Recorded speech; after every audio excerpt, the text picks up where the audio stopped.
እናታችን ላይ መሰከረ በማለት የቅርብ ዘመዳቸውን በብረት ዱላ ራስ ቅሉን በመምታት ሕይወቱን እንዲያልፍ ያደረጉት ቤተሰቦች በእስራት ተቀጡ።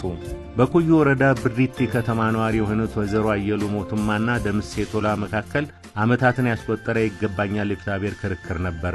በዚህም የፍትሐብሔር ክርክር ጉዳዩ በኩዩ ወረዳ ሲታይ ቆይቶ የመጨረሻ መቋጫ በፍርድ ቤት ውሳኔ ይሰጥና ክርክሩን አቶ ደምሴ ቶላ ያሸንፋሉ። በዚህ ክርክር የተሸነፉት ወይዘሮ አየሉ በክርክሩ ወቅት ቀጥተኛ ማስረጃና ምስክር የሆነውን ሰው ላይ ቂም ይዛሉ።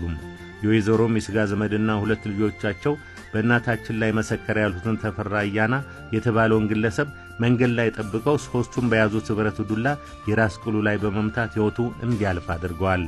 አቃቤ ሕግም ከፖሊስ የተላከለትን የክስ መዝገብ ተመልክቶ በከባድ የሰው መግደል ወንጀል ክስ ይመሰርትበታል። የሰሜን ሸዋ ዞን ከፍተኛው ፍርድ ቤትም ሦስቱም ተከሳሾች ጥፋተኛ በመባላቸው እያንዳንዳቸው በ19 ዓመት እስራት እንዲቀጡ ወስኖባቸዋል።